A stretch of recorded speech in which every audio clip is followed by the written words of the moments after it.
Miss Santos, totoo po bang may tatlo na kayong anak? Ang tanong ay binitawan sa hangin na parang isang bato, bumagsak sa katahimikan ng buong klase.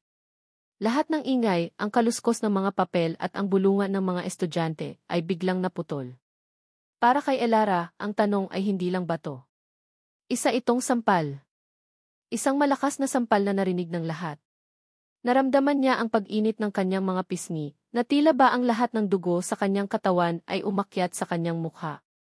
Otomatikong napayuko siya, ang mga mata niya ay napako sa kanyang luma at gasgas ng notebook. Ayaw niyang makita ang mga mapanuring mata na alam niyang nakatutok lahat sa kanya. Ang babaeng nagtanong, isang kolehiyalang maputi at makinis ang balat na may pangalang Trina, ay nakangiti pa na parang wala lang. Parang nagtatanong lang ng oras. Kasi, we're discussing family planning and responsible parenthood, sir, dugtong pa ni Trina, nakatingin sa guest lecturer sa harapan. I think relevant po ang experience ni Miss Santos. Para maging aral sa aming lahat. Isang mahinang tawanan ang kumalat sa isang sulok ng silid. Aral. Iyon pala ang tingin nila sa kanya. Isang pagkakamali na dapat pag-aralan. Isang babala. Napahigpit ang hawak ni Elara sa kanyang ballpen. Gusto niyang sumagot. Gusto niyang isigaw na hindi nila alam ang pinagdaanan niya. Na ang tatlong anak niya, ang kanyang si Liam, Leo at Leah, ay hindi isang pagkakamali. Sila ang kanyang lakas. Sila ang dahilan kung bakit kahit 26 na siya, bumalik pa rin siya sa pag-aaral para tapusin ang kursong naiwan niya 5 taon na ang nakalipas. Pero walang salitang lumabas sa kanyang bibig. Tila may bumara sa kanyang lalamunan. Ang kahihiyan ay parang isang mabigat na kumot na bumalot sa kanya, pinipigilan siyang huminga. Tumayo siya. Nanginginig ang kanyang mga tuhod. Kailangan niyang ipagtanggol ang sarili. Para sa mga anak niya. Hindi nabasag ang boses niya. Sinubukan niyang muli. Hindi konektado sa topic ang personal kong buhay. Bakit? Nahihiya ka ba? Ganti ni Trina, lalong lumapad ang ngiti. Don't be eroy. Share mo naman yung story mo. Para hindi ka namin tularan. Doon na bumuhos ang tawanan. Hindi na bulungan. Halakhakan na. Malakas. Nakakabingi. Napapikit si Elara. Ito na naman. Ito ang kinatatakutan niya araw-araw sa pagpasok niya sa St. Augustine University. Ang mga tingin. Ang mga bulong. Ang panghusga. Akala niya kaya niya. Akala niya sapat na ang tibay ng loob niya. Pero ngayon, sa gitna ng tawanan, naramdaman niya ang unti-unting pagguho ng pader na matagal niyang itinayo sa paligid ng kanyang puso. Nang biglang isang boses ang pumutol sa lahat. Enough! Ang salita ay hindi pa sigaw. Malumanay ito, ngunit may bigat at otoridad na tila kayang patigilin ang mundo. At sa sandaling iyon, pinatigil nga nito ang mundo sa loob ng classroom 402. Lahat ay napalingon sa pintuan. Nakatayo roon ang isang lalaki. Matangkad, nakasuot ng dark gray na long-sleeve polo na nakatupi hanggang siko, at itim na slacks. Ang kanyang buhok ay maayos na nakagupit, at ang kanyang mukha ay seryoso. Walang emosyon. Hindi siya ang guest lecturer. Siya si Professor Adrian De Leon. Ang pinakabata, pinakamatapang, at pinakarespetadong propesor sa buong College of Business Administration. Siya ang propesor nila sa klase na ito. Naglakad siya papasok, at sa bawat hakbang niya, tila lalong bumibigat ang hangin. Ang mga estudyanteng kanina lang ay nagtatawanan ay biglang napayuko, hindi makatingin ng diretso sa kanya. Huminto siya sa gitna, sa tabi ng guest lecturer na tila nataranta. Ang mga mata ni Professor De Leon ay hindi tumingin kay Elara. Dumiretso ito kay Trina. Miss Montenegro, sabi niya, ang boses ay malamig na parang yelo. What was that question again? Biglang namutla si Trina. Nawala ang mapanuyang ngiti sa kanyang mga labi. Sir, I was just asking relevant question. Relevant, inulit ni Professor De Leon. Ipaliwanag mo sa akin kung paanong naging relevante sa discussion ng economic theories ang personal na buhay ng iyong kaklase. Hindi nakasagot si Trina. Ang universidad na ito ay isang lugar para sa pag-aaral, hindi para sa chismis, Pagpapatuloy ng propesor, ang boses niya ay dumaan sa buong silid. At ang klasiko ay isang lugar para sa matalinong diskurso, hindi para sa personal na atake. Respeto. Yan ang unang patakaran sa klasiko. Kung hindi ninyo kayang ibigay yan sa inyong kaklase, wala kayong karapatang manatili rito. Tumingin siya sa buong klase. Understood. Isang sabay-sabay na yes, sir ang narinig. Good. Class dismissed. Parang nakarinig ng hudyat, nagmamadaling nagligpit ng gamit ang mga estudyante at halos takbuhin ang daan palabas, iniiwasan ang matalim na tingin ng kanilang propesor. Naiwan si Elara na nakatayo, hindi alam ang gagawin. Gusto niyang magligpit at umalis na rin, pero ang kanyang mga kamay ay nanginginig pa rin. Nang maubos na ang mga estudyante, at tanging sila na lang tatlo, siya, ang propesor, at ang guest lecturer na tahimik na nag-aayos ng gamit, ang naiwan, saka lang nagsalita muli si Professor De Leon. Miss Santos. Napatingin si Elara sa kanya. Ngayon lang niya napagmasdan ng maigi ang mukha nito. Matangos ang ilong. Makapal ang kilay.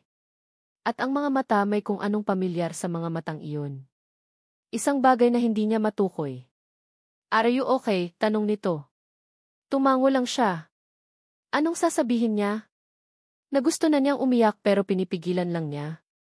Nagusto na niyang sumuko. Tila nabasa nito ang nasa isip niya. O baka naman halata lang talaga sa itsura niya. Huwag mong hayaang maapektuhan ka ng mga taong tulad nila, sabi nito, ang boses ay hindi na kasing lamig ng kanina. May kaunting bahid ng simpatiya. Their opinions do not define you. Pagkatapos ay tumalikod na ito at kinausap ang guest lecturer. Mabilis na inayos ni Elara ang kanyang mga gamit. Isinilid ang notebook at ballpen sa kanyang lumang backpack. Kailangan na niyang umalis. Kailangan na niyang umuwi sa kanyang tatlong anghel. Palabas na siya ng pinto nang marinig niya ulit ang boses nito. Miss Santos. Lumingon siya. Nakatingin ito sa kanya, ang mga mata ay seryoso pa rin. I hope you won't let this affect your studies. Huminga ito ng malalim. But if there are any problems, your office is always open. Tumango ulit si Elara, nagpasalamat ng pabulong at mabilis na tumalikod. Habang naglalakad siya palayo sa hallway, hindi niya maalis sa isip niya ang mga mata ni Professor De Leon. Bakit parang nakita na niya ang mga iyon dati? Bakit may kakaibang kaba sa kanyang dibdib na hindi niya maintindihan? Ipinilig niya ang kanyang ulo. Impossible. Isang hamak na estudyante lang siya na may 3 anak. At si Professor Adrian De Leon ay si Professor Adrian De Leon. Nasa magkaibang mundo sila. Pero kahit anong pilit niyang iwaksi, ang imahe ng mga mata nito ay nanatili sa kanyang isipan, isang palaisipan na nag-iwan ng marka sa isang araw na puno ng kahihiyan. Pagpasok ni Adrian sa kanyang penthouse, ang unang bumati sa kanya ay ang katahimikan. Isang uri ng katahimikan na mamahalin at perpekto, tulad ng lahat ng bagay sa loob ng apartment niya. Mula sa sahig na gawa sa dark mahogany hanggang sa mga bintanang salamin na tanaw ang kumikinang na syudad ng Makati, lahat ay nasa ayos. Lahat ay malinis. Lahat ay kontrolado. Ganito ang gusto niyang buhay. Niluwagan niya ang kanyang kurbata at inihagis ang kanyang leather briefcase sa isang mamahaling sofa. Naglakad siya papunta sa kanyang minibar at nagsali ng isang daliring amber na likido sa isang babasaging baso. Scotch. Single malt. Ang kanyang pampakalma. Pero kahit ang mamahaling alak ay hindi maalis sa isip niya ang nangyari kanina sa klase. Elara Santos. Pangalan pa lang ay tila may kung anong nag-iiba sa sistema niya. Ang paraan ng pagtayo nito kanina, nanginginig ngunit determinado. Ang paraan ng pagtingin nito sa sahig, tila bapasan niya ang buong mundo. At ang mga mata niya nang saglit silang magtama, mailungkot doon, pero may tapang din. At may pamilyaridad. Isang pamilyaridad na hindi niya maintindihan at bahagyang ikinababahala niya. Uminom siya mula sa baso. Bakit siya ganito kaapektado? Profesional lang dapat ang turing niya. Isa lang siyang guro na ipinagtanggol ang isang estudyanteng binastos sa kanyang klase. Iyon lang iyon. Tama lang ang ginawa niya. Tumunog ang kanyang cellphone, ang pangalan ni Isabel ay lumitaw sa screen, kumikinang kasama ng isang perpektong studio portrait nila. Sinagot niya ito. Isabel. Hi, darling, bati ng malambing na boses sa kabilang linya. How was your day? I missed you. It was fine. Ay bit tearing, sagot ni Adrian, umupo sa sofa at ipinikit ang mga mata. Just a lot of paperwork. Oh, you poor thing. Yes, the way, Mom and I just finalized the guest list for our engagement party. It's going to be fabulous. Lahat ng importanteng tao sa business at society darating. Napabuntong hininga si Adrian. Engagement party. Isa na namang gabi ng mga peking ngiti at walang katuturang pag-uusap. That's great. And Adrian, nagbago ang tono ni Isabel, naging maseryoso. Nakarating sa akin ang chismis. May gulo daw sa klase mo kanina. Something about student. It was nothing. A minor issue that I've already handled. Minor issue. Narinig ko na ipinagtanggol mo daw itong single mother. Darling, you have to be careful. You're LD Leon. Ang pangalan natin ang pinaka-importante. Baka kung ano ang isipin ng mga tao. Isabel, I was just doing my job as professor. May bahid na ng iritasyon sa kanyang boses. I know. I just worry about you. About us. Pagkatapos ay bumalik ang lambing sa boses nito. Okay, I'll let you rest. I love you. See you this weekend. Yuto, sabi ni Adrian at ibinaba ang tawag. Napahilamos siya sa kanyang mukha. Mahal niya ba si Isabel? Siguro. Tama siyang partner. Maganda, matalino, galing sa tamang pamilya. Perpekto para sa isang De Leon. Pero minsan, parang mas katulad sila ng business partners kaysa sa magkasintahan. Inubos niya ang kanyang alak at tumayo para tumingin sa bintana. Ang mga ilaw ng syudad ay parang mga bituin na abot kamay. Dito sa taas, malayo sa gulo ng mundo sa ibaba. Biglang may pumasok na isang alaala sa kanyang isipan. Isang pira-pirasong imahe. Umuulan ng malakas ang amoy ng basang lupa at ang isang babae. Hindi niya maaninag ang mukha nito, masyadong madilim. Pero naaalala niya ang mga mata nito.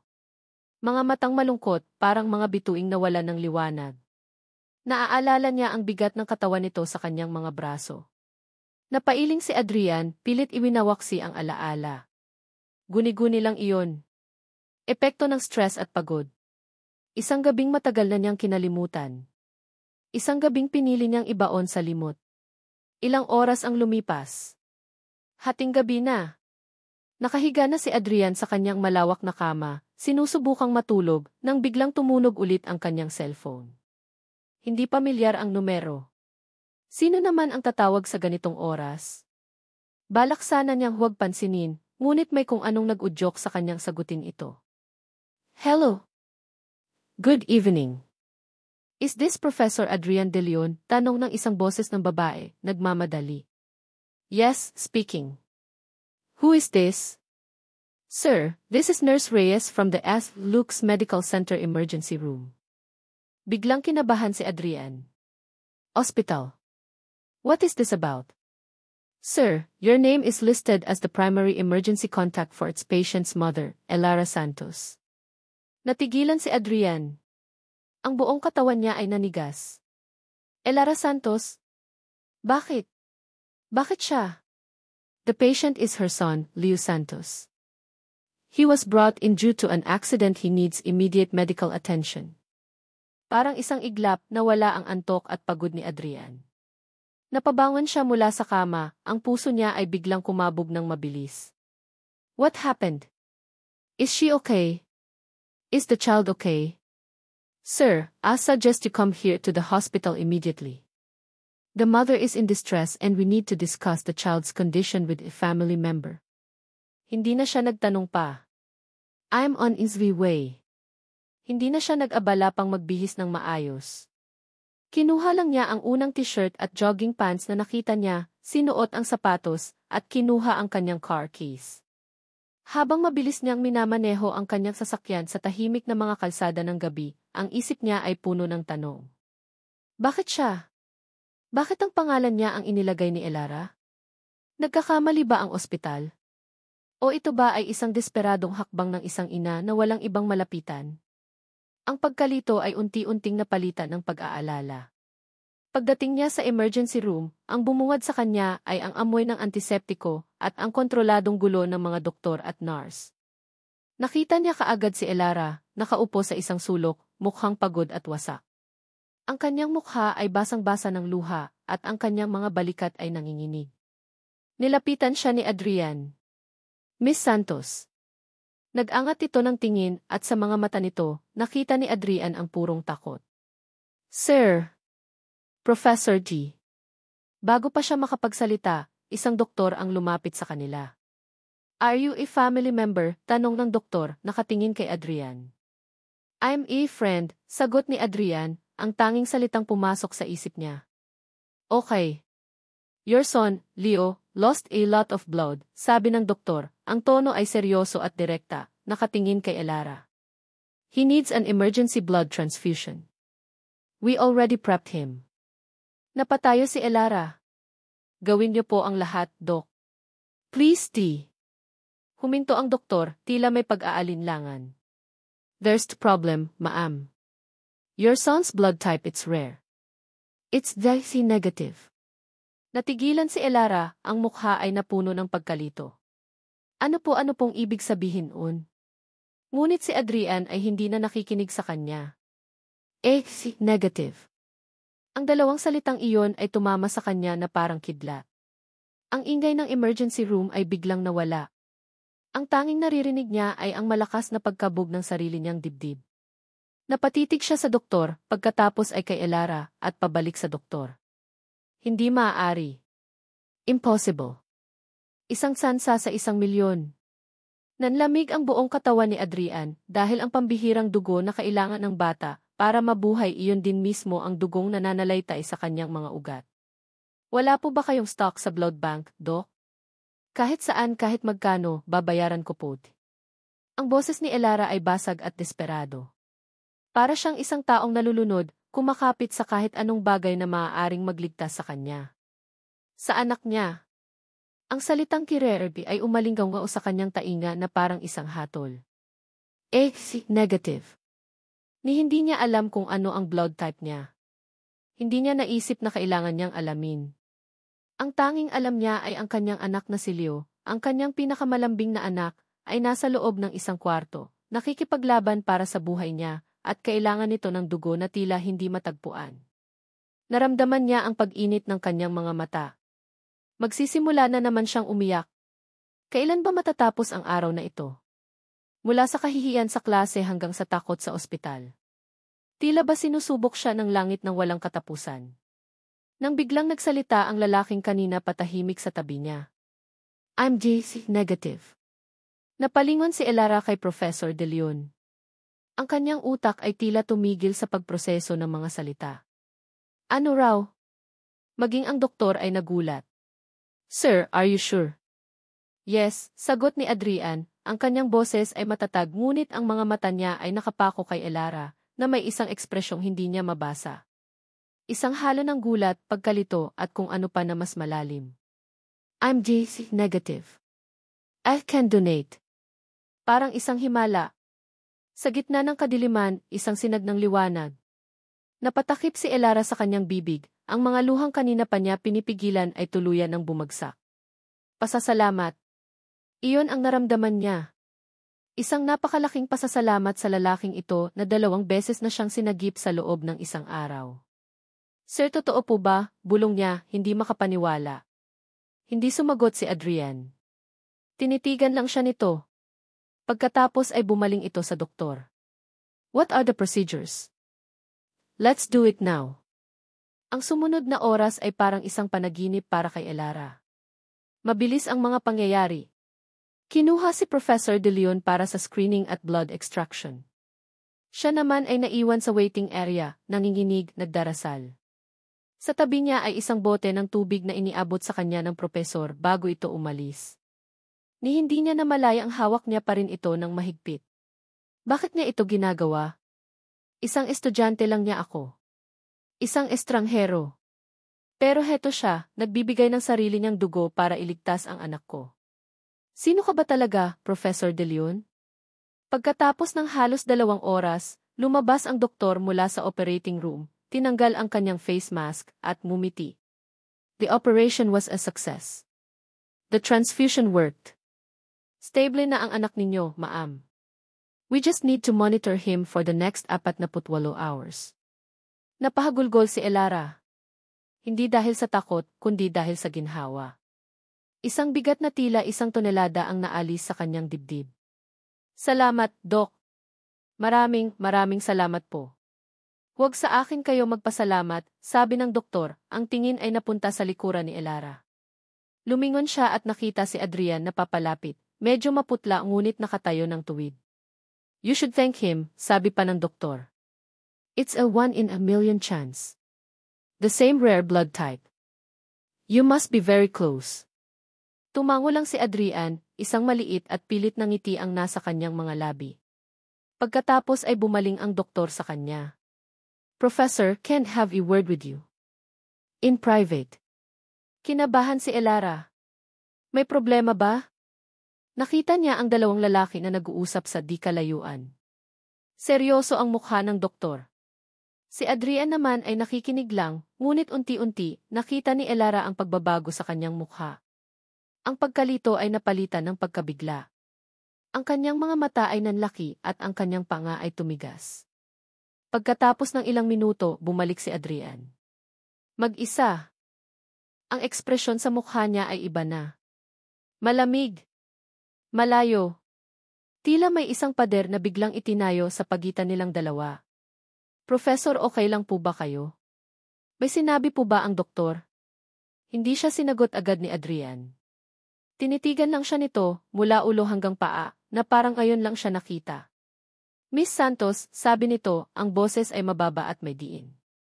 The doctor mentioned something about genetic markers. He said the chances of a non-relative having this specific blood type and other compatible markers are almost zero. Hindi na intindihan ni Elara. Ano po nang ibig sabihin un? It means he suspects I'm a relative. A very close one. Nanlamig ang buong katawan ni Elara. Imposible po yan. Nag-iisa na lang po ako sa buhay. Wala po akong kamag-anak. Hindi ba't sinabi mo sa akin na wala kang ibang malapitan kaya ako ang nilagay mong emergency contact? Tumango si Elara. Opo, kasi kayo lang po ang nakakakilala sa akin sa universidad. Pasensya na po sa abala. Isang nakakabinging katahimikan ang namagitan sa kanila. Ang tanging maririnig ay ang mahinang tunog ng mga makina mula sa ospital. Humakbang palapit si Adrian. I had them run a test. Para namang binuhusan ng nagielong tubig si Elara. Ano? Bakit po? Because needed to know the truth. Inilabas ni Adrian ang kanyang cellphone. May binuksan siyang email. Ang screen ay maliwanag sa madilim na hallway. The preliminary results just came in. Nanginginig ang mga kamay ni Elara. Ayaw niyang tumingin, pero ang mga mata niya ay napako sa screen ng cellphone. Nakita niya ang mga salitang hindi niya maintindihan, mga porsyento, mga technical terms. At sa pinakababa, malinaw at hindi maikakaila, ang mga salitang, probability, paternity, 99.9%. Napaatras si Elara. Napasandal siya sa pader. Ang kanyang mga tuhod ay biglang nanghina. Hindi maaari. Paanong nangyari to? Bulong niya, ang boses ay halos hindi marinig. Iyon din ang tanong ko sa'yo, Elara, sabi ni Adrian. At sa unang pagkakataon, tinawag siya nito sa kanyang unang pangalan.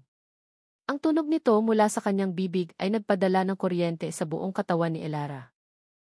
We need to talk. Tungkol sa gabing iyon sa University Retreat 5 taon na ang nakalipas. University Retreat. Isang gabi ng ulan. Isang estrangherong may malulungkot na mata. Isang pagkakamali na sinubukan niyang ibaon sa limot. Nag-angat siya ng tingin kay Adrian. At sa sandaling iyon, sa ilalim ng malamlam na ilaw ng ospital, ang lahat ay biglang luminaw. Ang pamilyaridad sa kanyang mga mata. Ang bigat ng kanyang boses. Ang kakaibang epekto niya sa kanya. Ang estranghero sa gabing iyon ay hindi pala estranghero. Nakatayo ito ngayon sa harap niya. Siya ang ama ng kanyang 3 anak. Ang 24 oras na coffee shop sa tapat ng ospital ay halos walang tao. Ang tanging ingay na maririnig ay ang mahinang ugong ng aircon at ang paminsan-minsang pagpindot sa cash register. Dito sila naupo, sa isang sulok, na may 2 tasang kape sa pagitan nila na pareho nilang hindi ginagalaw. Ang resulta ng ECG test ay parang isang multo na nakalutang sa pagitan nilang dalawa. 79.9%. Isang numerong bumasag sa perpektong mundo ni Adrian. Siya ang unang bumasag sa katahimikan. Elara T. Ang pagbanggit niya sa pangalan nito ay tila nagpagising dito mula sa isang masamang panaginip. Tumingin ito sa kanya, at sa unang pagkakataon, ang nakita niya sa mga mata nito ay hindi na takot o pasasalamat. Galit. Isang malamig, malalim na galit. 5 taon, sabi nito, ang boses ay nanginginig sa pinipigilang emosyon. 5 taon, Adrian. Saan ka nanggaling? Ang tanong ay tumama sa kanya na parang isang suntok. Saan nga ba siya nanggaling? Nasa isang perpektong buhay. Nagpapakadalubhasa sa kanyang propesyon. Naghahanda para sa isang perpektong kasal. Habang siya. Hindi ko alam, mahinang sagot niya. At iyon ang totoo. Iyon ang masakit na katotohanan. Elara, maniwala ka sa akin, hindi ko alam. Isang mapait na tawa ang kumawala sa mga labi ni Elara. Hindi mo alam? Ganon lang kadali iyon? Isang gabi, nandyan ka. Kinabukasan, wala na. Parang bula. At hindi mo alam? Wala akong naaalala masyado sa gabing iyon, pag-amin ni Adrian, napahilamo sa kanyang mukha. Lasing ako at may pinagdadaanan ako. Kakamatay lang ng kapatid ko noon. Lahat tayo may pinagdadaanan, ganti nito. Pero hindi iyon rason para mang-iwan. Iniwan mo ko.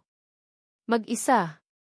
Hindi mo man lang kinuha ang pangalan ko, ang numero ko. Wala. Hindi ko nga alam ang apelyido mo. Depensa ni Adrian, bahagyang tumaas ang boses. Napatingin sa kanila ang barista. Huminga siya ng malalim para pakalmahin ang sarili. Sinubukan kitang hanapin. Bumalik ako sa retreat house kinabukasan, pero nakaalis ka na raw. Tinanong ko ang mga organizers, pero Elara lang ang alam kong pangalan. Maraming Elara sa universidad. Tinitigan siya ni Elara, sinusuri kung nagsasabi ba siya ng totoo. Pagkatapos ay napayuko ito, ang mga balikat ay gumuho sa bigat ng lahat. Anong gagawin natin ngayon? Iyon ang tanong na nagkakahalaga ng $1,000,000. Ano nga ba? Mayroon siyang fiance. Mayroon siyang pamilya na may pangalang inaalagaan. At ngayon, mayroon siyang 3 anak. Ako ang ama, sabi ni Adrian, mas para sa sarili niya kaysa kay Elara. Pananagutan ko sila. Nag-angat ng tingin si Elara, ang mga mata ay puno ng pag-aalinlangan. Paano? Bibigyan mo kami ng pera buwan-buwan? Ganon ba? Hindi ko kailangan ng pera mo. Hindi lang pera, giit ni Adrian. Gusto ko silang makilala. Gusto kong maging ama. Kung papayagan mo ako. Isang mahabang katahimikan. Tinitimbang ni Elara ang kanyang mga salita. Ang kanyang desisyon. Hindi pa ito ang tamang panahon para malaman ng lahat, sabi ni Elara. Ayokong maging sentro ng isa na namang iskandalo. Para sa mga bata. Tumango si Adrian. Isang malaking ginhawa. I agree.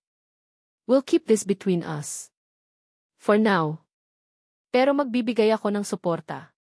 At gusto kong dalawin sila. Tumagal pa ng ilang minuto bago tumango si Elara, isang mabagal at nag-aatubiling pagtango. Isang kasunduan ang nabuo sa ibabaw ng lumalamig na kape.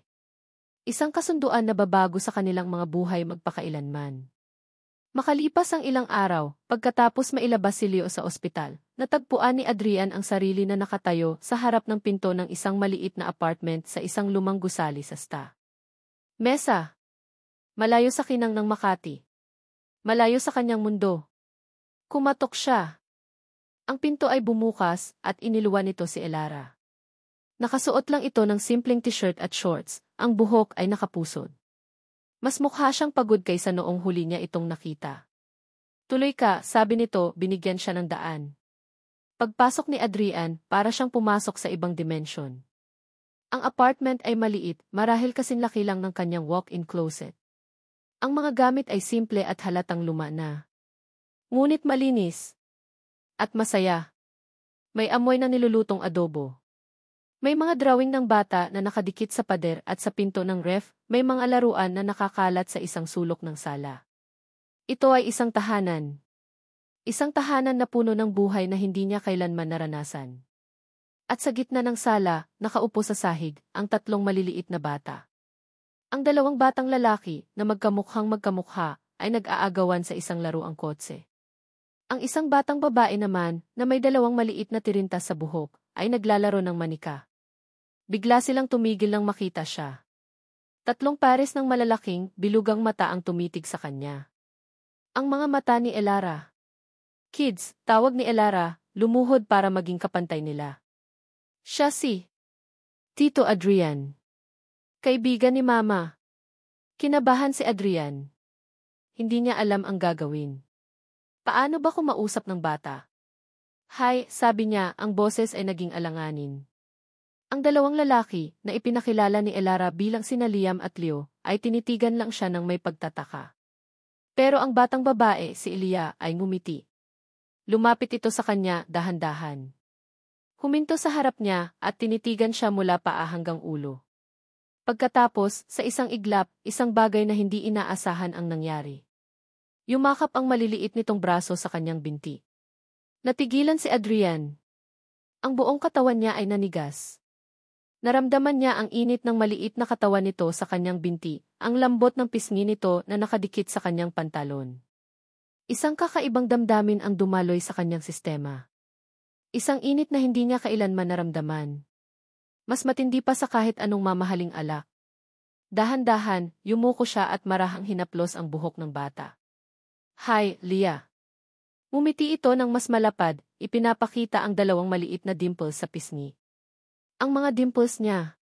Sa sandaling iyon, habang hawak niya ang buhok ng kanyang anak na babae, naramdaman ni Adrian ang isang bagay na totoo. Isang koneksyon na mas malakas kaysa sa dugo, mas malinaw kaysa sa resulta ng test. Tumunog ang kanyang cellphone. Otomatiko niyang kinuha ito mula sa kanyang bulsa. Isabel calling. Napatingin siya kay Elara, na nakamasid lang sa kanila. Nakita niya ang isang panandaliang kislap ng kung anong emosyon sa mga mata nito, bago ito muling naging malamig. Tumayo si Adrian at lumayo ng kaunti. Hello. Darling, where are you? I thought we had dinner plans with Eve's parents tonight. Napapikit si Adrian. Nakalimutan niya. Sorry, Isabel. May bigla ang meeting lang sa school. I'm in a meeting. I'll call you back. Isinara niya ang tawag at ibinulsa ang cellphone. Ang kasinungalingan ay nag-iwan ng mapait na lasa sa kanyang bibig. Paglingon niya, nakita niya ang isang eksenang hinding-hindi niya malilimutan. Si Elara ay nakatingin sa kanya, o mas tamang sabihin, sa kamay niya kung saan nakasuot ang kanyang platinum engagement ring. Nakita niya kung paano nagbago ang mukha nito.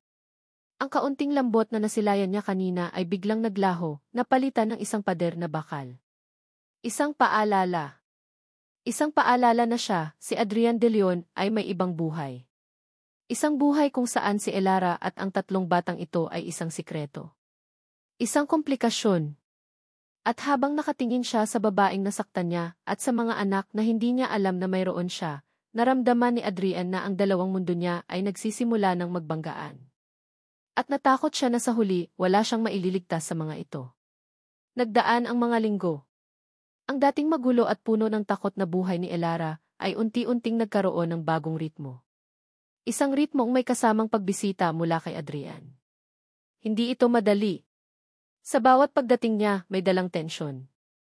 Ang bawat pag-uusap nila ay may kasamang alanganin, isang maingat na pagsayaw sa paligid ng nakaraan na pilit nilang iniiwasan at sa hinaharap na pareho nilang hindi alam kung paano haharapin. Pero may mga sandali.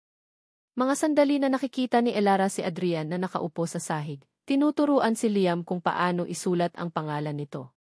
Mga sandali na naririnig niya ang malakas na halakhak ni Leo habang kinikiliti ito ni Adrian. At ang pinakapaborito niyang sandali sa lahat, Kapag nakikita niyang buhat-buhat ni Adrian si Elia, ang kanyang prinsesa, na nakapulupot ang mga braso sa liig nito, na tila ba matagal na silang magkakilala. Sa mga sandaling iyon, ang pader na itinayo ni Elara sa paligid ng kanyang puso ay unti-unting nagkakabitak. Nakikita niya ang lalaki sa likod ng istriktong propesor. Ang lalaking may mga dimples kapag ngumingiti. Ang lalaking may malulungkot na mata na ngayon ay natututong kuminang. Sa mga sandaling iyon, pinapayagan ni Elara ang sarili niyang umasa. Isang hapon, habang nasa parke sila malapit sa apartment, pinapanood si Adrian na nagtutulak ng duyan para kay Elia. Naramdaman ni Elara ang isang bagay na kakaiba. Isang pakiramdam na pinagmamasdan sila. Maingat niyang inilibot ang kanyang tingin. Mga ibang nanay na nagbabantay ng anak, mga teenager na nagkukulitan, isang matandang naglalakad ng aso. Walang kakaiba.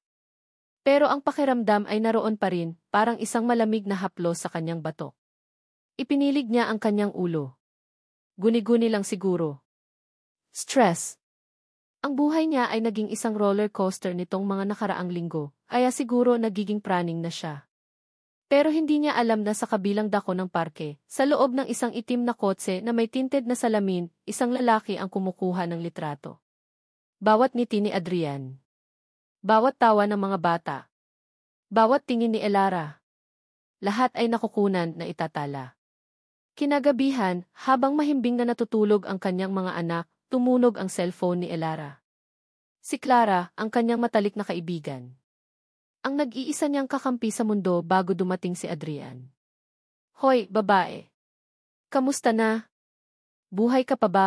Masiglang bati ni Clara. Napangiti si Elara. Naman. Eto, pagod pero kaya pa. Pagod? Bakit parang may kakaibang saya sa boses mo? Huwag mong sabihing may bago kang inspirasyon. Nag-init ang mga pisngi ni Elara. Ano ka ba? Wala, no. Sos. Kilala kita, Elara Santos. May something. Sino yan? Yung gwapong propesor mo pa rin ba yan na laging laman ng kwento mo? Hindi nakasagot si Elara. Ano ang sasabihin niya? Paano niya ipapaliwanag ang isang sitwasyong kahit siya mismo ay hirap maintindihan? Elara, nandyan ka pa? Clara, may kailangan akong sabihin sa'yo. Pero komplikado. At sa sumunod na kalahating oras, ikinuwento ni Elara ang lahat. Ang aksidente. Ang ospital. Ang dugo. Ang resulta ng FAA test. Lahat-lahat. Sa bawat salitang binibitawan niya, gumaan ng kaunti ang kanyang dibdib. Natahimik si Clara sa kabilang linya. Isang mahabang katahimikan. Clara. Hayop, bulong ni Clara. Hayop talaga ang tadhana, no? So, ang propesor mo siya pala ang ama. The plot twist of the century.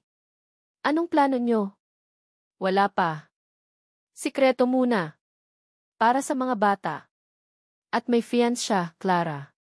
Ang huling mga salita ay lumabas na parang lason sa kanyang bibig. Ano, sigaw ni Clara. May fiance? At nakikipagkita pa rin sa'yo. Abay gago pala yan Huwag kang magpapaloko dyan, Elara. Baka ginagawa ka lang niyang kabit. Hindi naman sa ganoon, depensa ni Elara, kahit sa kaloob-looban niya, iyon din ang kinatatakutan niya. Mabait siya sa mga bata. Responsible siya. Responsible. 5 taon siyang nawala. Ngayon lang siya naging responsable kasi nabuking na. Mag-ingat ka, Bes. Mahirap kalaban ang mga mayayaman. Baka mamaya, paglaruan ka lang yan. Ang mga salita ni Clara ay tumusok sa puso ni Elara dahil totoo ang mga ito. Isang katotohanang pilit niyang iwinawaksi. Samantala, sa isang marangyang mansyon sa Forbes Park, ang mga litratong kinunan kanina sa parke ay nakalatag na sa ibabaw ng isang mamahaling mesa. Si Isabel Montenegro ay galit na tinititigan ang mga larawan. Ang kanyang perpektong manikuradong mga kuko ay nakabaon sa braso ng antigong silya. Adrian, tumatawa. Adrian, karga ang isang batang babae. Adrian, kasama ang babaeng iyon. Ang babae mula sa klase. I knew it, bulong ni Isabel sa sarili. I knew there was something wrong. Sa tabi niya, Isang babaeng may edad na may buhok na kulay pilak na nakapusod ng perpekto at mga matang kasing lamig ng yelo, ang mahinahong umiinom ng tsaa. Si Doña Victoria de Leon. Ang ina ni Adrian. Ang reyna ng pamilya. Calm down, Isabel. Hysteria will get you nowhere, sabi ni Doña Victoria. Ang boses ay kalmado ngunit may nakatagong talim. How can it be calm, tita? Halos pasigaw na sabi ni Isabel. Look at this. Your son, Jive Fiant, is playing happy family with this nobody. Sino ba siya?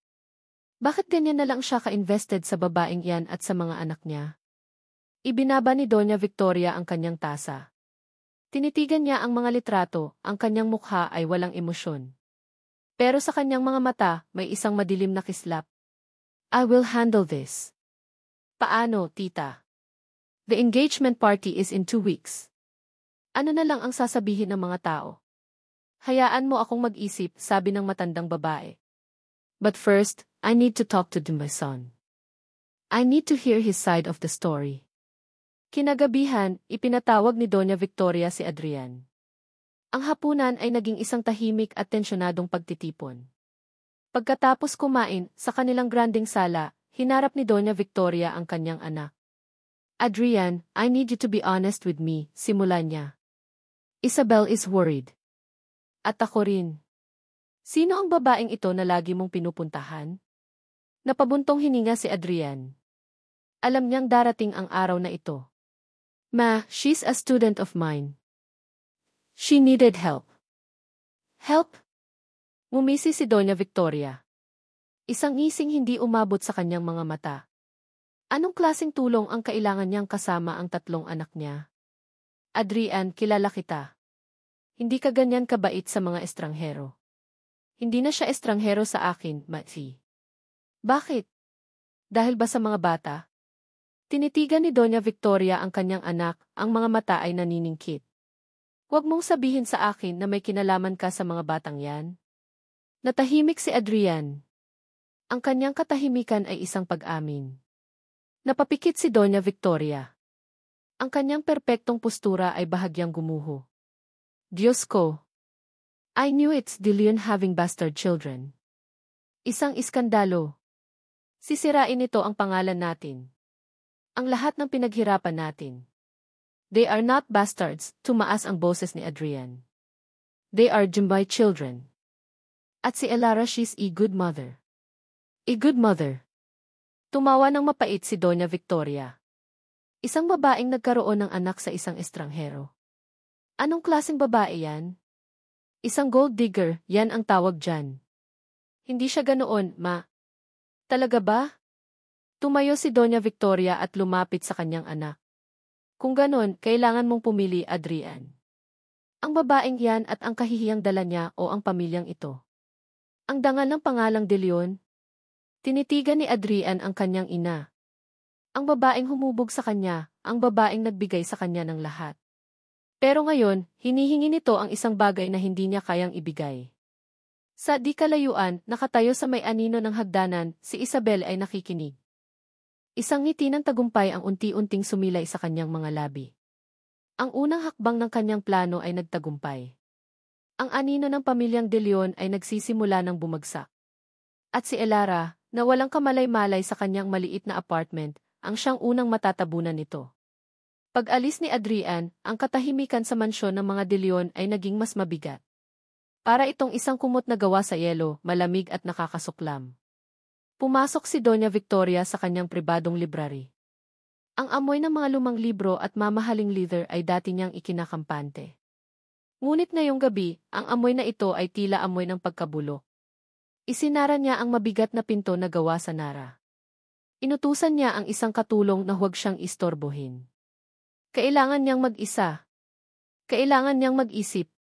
Umupo siya sa kanyang silyang leather sa likod ng kanyang malaking lamesa. Ang kanyang mga kamay na napapalibutan ng mga diamanting singsing ay mahigpit na nakakuyom sa ibabaw ng makintab na kahoy. They are my children. Ang mga salita ni Adrian ay umalinggaw sa kanyang isipan na parang isang sirang plaka. Ang pagsuway. Ang pagtatanggol sa babaeng iyon.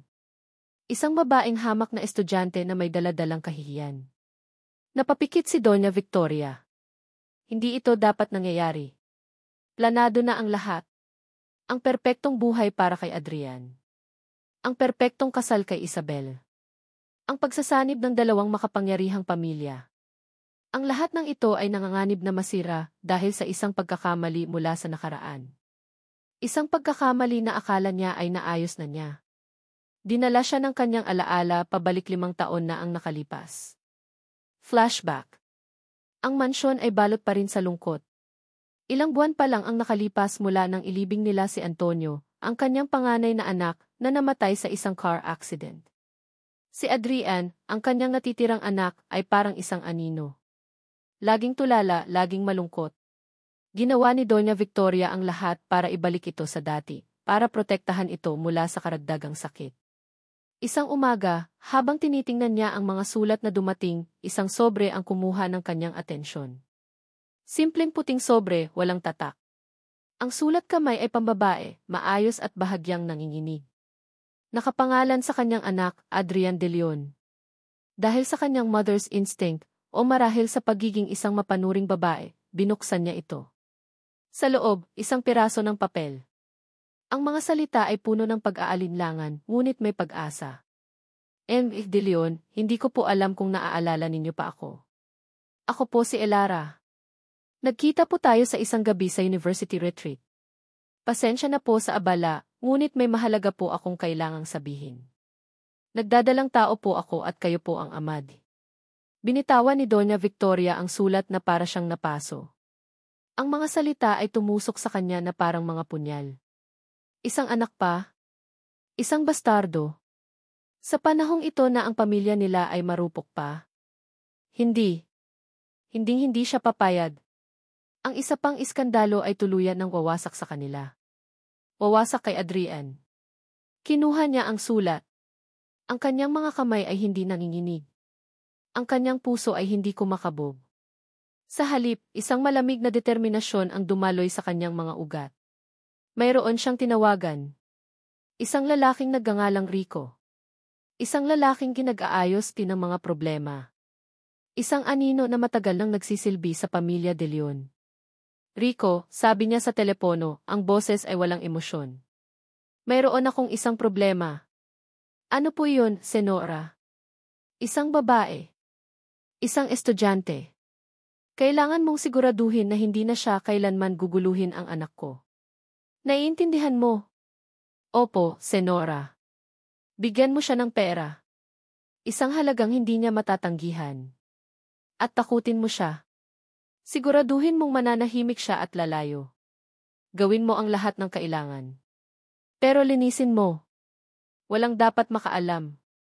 Lalo na si Adrian. Masusunod po, Senora. That's a flashback. Dumilat si Doña Victoria. Ang alaala ay kasing linaw ng araw kung kailan ito nangyari. Tumayo siya at lumakad papunta sa isang malaking painting sa pader. Sa likod nito, isang bakal na pinto. Isang safe. Maingat niyang pinihit ang kombinasyon, ang kaarawan ng kanyang namayapang asawa. Bumukas ang safe. Sa loob, kasama ng mga titulo ng lupa at mga alahas, ay isang manipis na brown envelope. Kinuha niya ito. Bumalik siya sa kanyang lamesa at ibinuhos ang laman nito. Isang lumang report mula kay Rico na nagsasabing maayos na ang problema. At sa ilalim nito ang sulat. Ang orihinal na sulat ni Elara. Luma na at medyo naninilaw, may mga lukot mula sa pagkuyom niya rito 5 taon na ang nakalipas. Tinitigan niya ito. Ito ang ebidensya ng kanyang ginawa. Ang katibayan ng kanyang pagprotekta sa kanyang pamilya. Akala niya tapos na. Akala niya epektibo ang takot at pera. Pero nagkamali siya. Ang babaeng iyon ay mas matigas kaysa sa inaasahan niya. At ngayon, bumalik ito, hindi na nag-iisa. May dala na itong 3 buhay na patunay ng pagkakamali ni Adrian. Isang mapait na ngiti ang sumilay sa mga labi ni Doña Victoria. Ang plano niya noon ay palayuin ang babae. Ngayon, kailangan niya ng bagong plano. Isang plano na hindi lang magpapalayo dito, kundi wawasak din sa kredibilidad nito. Kinuha niya ang kanyang cellphone at nagdial ng isang lumang numero. Ang numero ni Rico. Tumunog ito ng 3 beses bago may sumagot. Senora. Rico, sabi ni Doña Victoria, ang boses ay malamig at puno ng otoridad. May bago akong trabaho para sa iyo. Hinawakan niya ang sulat ni Elara. Ang sulat na puno ng pag-asa noon ay isa na ngayong armas sa kanyang mga kamay. Inilibing na kita noon, dalaga, bulong niya sa hangin habang nakatingin sa kawalan. Kaya ko ulit gawin ngayon. Ang pag-uusap nila ng kanyang ina ay nag-iwan ng lamat sa relasyon nilang dalawa. Sa mga sumunod na araw, naramdaman ni Adrian ang malamig na pakikitungo ni Doña Victoria. Bawat tawag sa telepono ay maikli, bawat pag-uusap ay formal. Isang uri ng katahimikan na mas maingay pa kaysa sa sigawan. Sinubukan niyang baliwalain ito. Itinoon niya ang kanyang atensyon sa kanyang trabaho at sa mga anak niya. Ang mga pagbisita niya sa apartment ni Elara ang naging kanlungan niya. Ang tawa ng kambal, ang yakap ni Elia, ang mga ito ang naging gasolina niya para harapin ang bawat araw. Unti-unti, nagiging mas komportable na rin si Elara sa kanya. May mga pagkakataong nahuhuli niya itong nakangiti habang pinapanood siyang makipaglaro sa mga bata. May mga gabing nag-uusap sila tungkol sa mga pangarap, ang pangarap ni Elarang makapagtapos, ang pangarap niyang maging isang mabuting ama. Sa mga sandaling iyon, ang engagement ring sa kanyang daliri ay tila bumibigat. Ang mukha ni Isabelle ay nagiging isang malayong alaala. Isang Lunes ng umaga, habang naglalakad siya sa hallway ng unibersidad papunta sa kanyang opisina, naramdaman ni Adrian ang isang bagay na kakaiba. Ang mga estudyanteng nakakasalubong niya ay napapahinto sa paglalakad. Nagbubulungan. Tinititigan siya mula ulo hanggang paa, at pagkatapos ay mabilis na iiwas ng tingin kapag napansin niyang nakatingin siya. Ano ng problema? May dumi ba sa mukha niya? Pagpasok niya sa faculty room, ang ingay ng mga propesor na nagkakape at nag-uusap ay biglang humina. Lahat ay napatingin sa kanya. Isang tinging may halong awa, pagtataka, at panghusga. Good morning, bati niya, sinusubukang maging normal. Ilang pilit na i-good morning key ang isinagot sa kanya. Pagkatapos ay bumalik ang lahat sa kani-kanilang ginagawa, pero ang tensyon sa hangin ay naiwan, makapal at hindi maitatanggi. Umupo siya sa kanyang desk at binuksan ang kanyang laptop. Habang naghihintay na mag-load ito, napansin niya ang isang folded na papel sa ibabaw ng kanyang keyboard. Hindi ito official memo. Mukhang isang pahina mula sa isang student publication. Binuksan niya ito. Ang headline, na nakasulat sa malalaking itim na letra, ay tumama sa kanya na parang isang malakas na sampal. Profesor, sangkot de iskandalo. Ugnayan niya si estudyante na bunyag. Hindi nakapangalan, ngunit alam niya. Alam na alam niya. Nanginginig ang kanyang mga kamay habang binabasa niya ang artikulo. Isinasaad dito ang tungkol sa isang kirespetadong profesor sa College of Business Administration na diumano'y may espesyal na relasyon sa isa sa kanyang mga estudyante, isang single mother. Ayon sa aming source, madalas umanong bisitahin ng nasabing propesor ang estudyante sa tinitirhan nito, kahit sa gabi. Ano kaya ang tunay na dahilan sa likod ng mga pagbisitang ito? Ito ba ay simpleng tulong o may mas malalim na ugnayan? At sa gitna ng artikulo, ang pinakamasakit sa lahat, isang litrato. Malabo ito, kuha mula sa malayo pero malinaw pa rin. Siya at si Elara, magkatabi sa isang bench sa parke, habang tinutulak niya ang duyan ni Elia. Napapikit si Adrian. Isang mainit na galit ang kumulo sa kanyang dibdib. Sino ang gumawa nito? Alam niya ang sagot. Ina. Agad siyang tumayo, hindi na pinansin ang mga matang nakasunod sa kanya. Lumabas siya ng faculty room at nagmamadaling tinawagan ang kanyang ina. Ma, ano to? Bungad niya, hindi na nag-abalang mag-hello. Adrian, I don't know what you're talking about, sagot ni Doña Victoria. Ang boses ay kalmado. Masyadong kalmado. Huwag na tayong maglokohan, ma. The article. Alam kong may kinalaman ka rito. Wala akong alam dyan. Baka naman may nagmamasid lang talaga sa'yo dahil sa mga ginagawa mo. You reap what you sow, anak. This is unacceptable. You're dragging Elara into this. Wala siyang kasalanan. Wala ba talaga? O baka naman siya mismo ang nagpakalat niyan para pilitin kang panagutan siya. Ang mga salita ng kanyang ina ay lalong nagpagalit sa kanya. I can't believe you. As can't believe you would stoop this low. Ibinaba niya ang tawag at napasuntok sa pader. Ang sakit sa kanyang kamao ay walang-wala kumpara sa sakit at galit na nararamdaman niya. Hindi pa siya nakakahuma nang tumunog ang telepono ng kanyang opisina. Ang sekretarya ng DN. Pinapatawag daw siya. Sa opisina ng DN, ang pag-uusap ay formal at puno ng corporate speak, pero ang mensahe ay malinaw. Ang universidad ay may moral ascendancy na kailangang protektahan. Ang iskandalo ay nakakasama sa imahe ng eskwelahan. Kailangan niyang ayusin ang problema. Agad. Pagod at puno ng galit, minaneho niya ang kanyang sasakyan papunta sa apartment ni Elara. Kailangan niyang makita ito. Kailangan niyang siguraduhin na okay lang ito. Pagdating niya, naabutan niya si Elara na nakaupo sa sahig ng sala, hawak ang cellphone nito. Ang kanyang mga balikat ay nanginginig. Umiiyak ito. Elara, tawag niya, lumuhod sa harap nito. Ipinakita nito sa kanya ang screen ng cellphone. Isang social media page kung saan nakapost ang artikulo. Ang comment section ay puno ng masasakit na salita. Slut. Gold digger. Kawawa naman yung professor na trap. Dapat dyan tinatanggal sa school. Niyakap niya ito. Isang mahigpit na yakap. Naramdaman niya ang pag-iyak nito sa kanyang dibdib.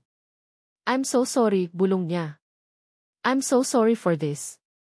Kasalanan ko to, aayusin ko to, pangako.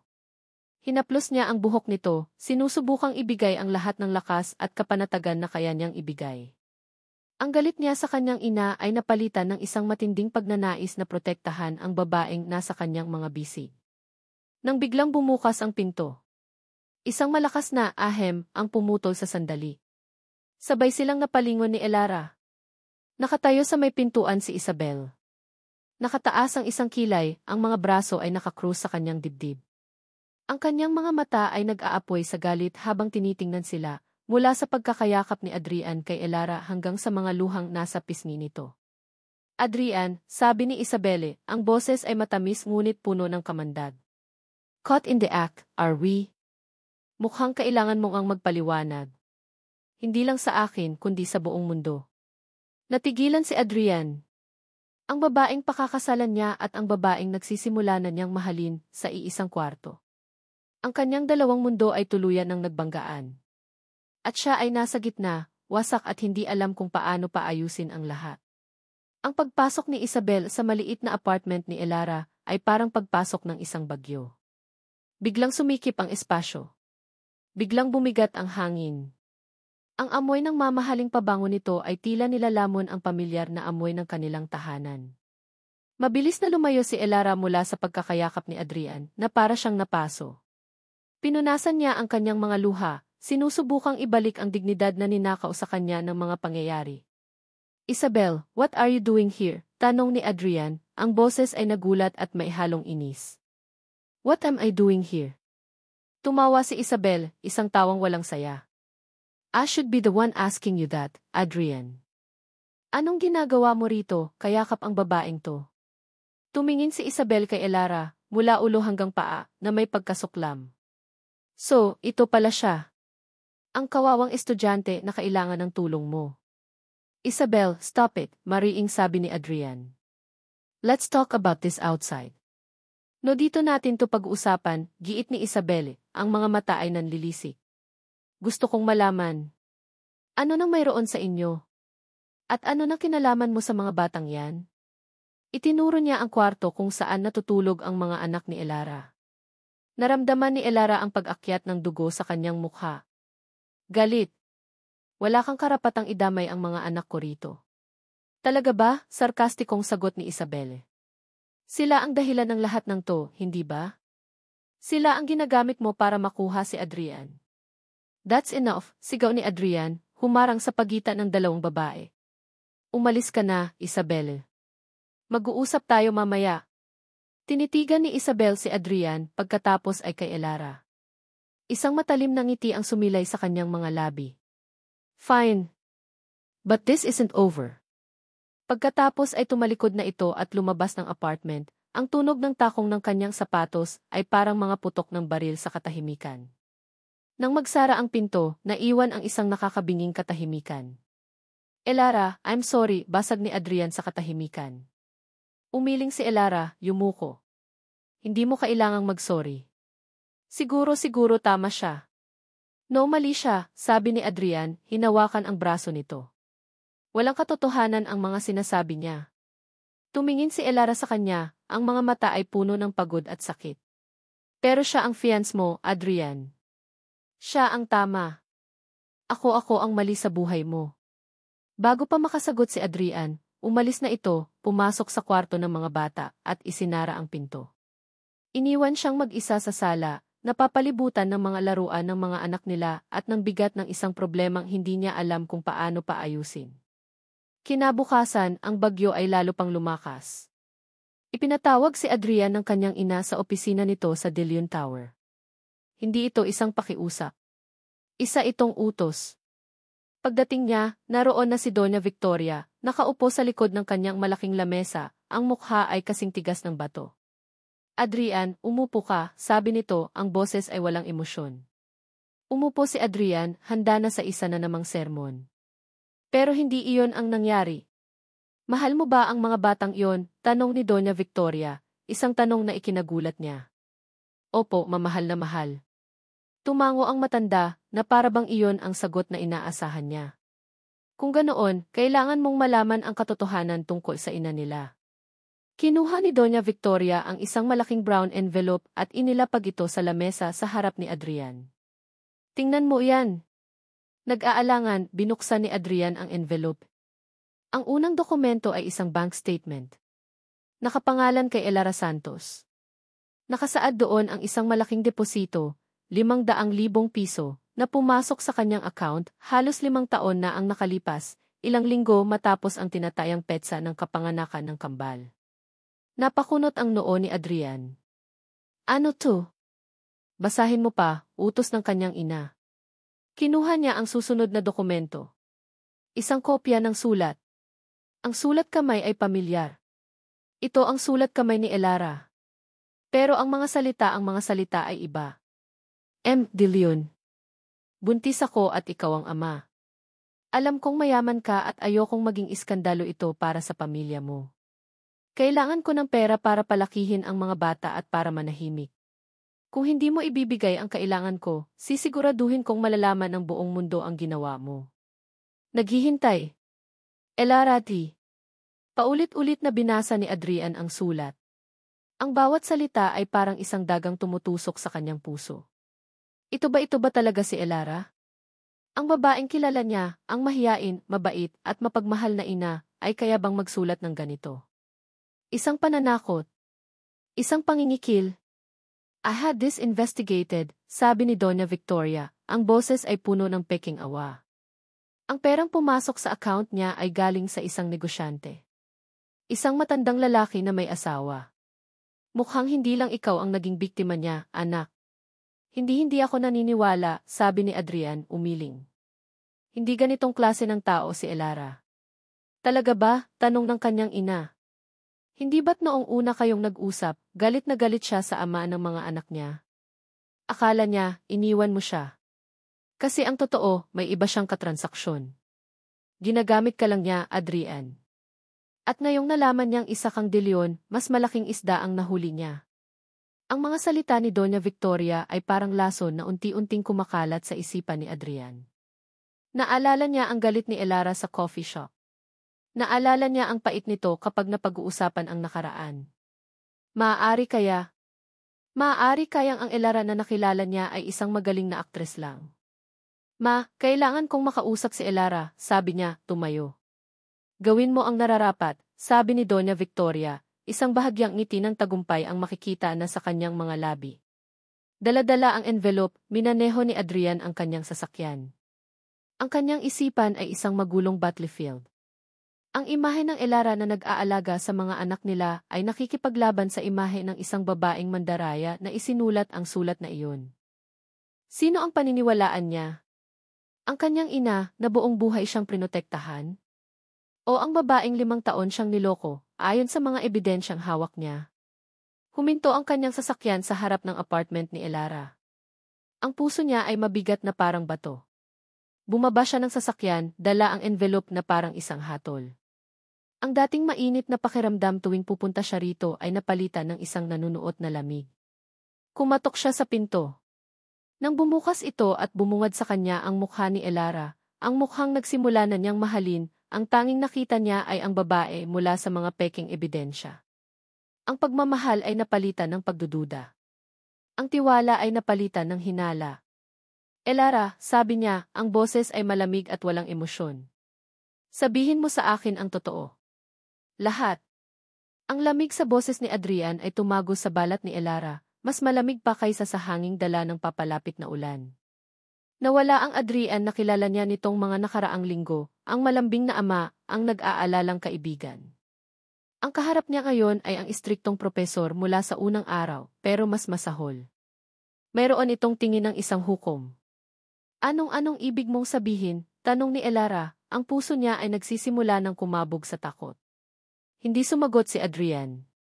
Pumasok ito sa loob ng apartment at walang salitang inihagis ang isang brown envelope sa maliit nilang lamesa. Napakunot ang noo ni Elara. Dahan-dahan, lumapit siya at binuksan ito. Ang una niyang nakita ay isang bank statement. Hindi niya ito pinansin. Ang kumuha ng kanyang atensyon ay ang kasunod na papel. Isang sulat. Ang sulat kamay niya. De Leon, buntis ako at ikaw ang ama. Bumilis ang tibok ng kanyang puso. Ito ang sulat niya. Ang sulat na ipinadala niya 5 taon na ang nakalipas. Ang sulat na hindi kailanman nakatanggap ng sagot.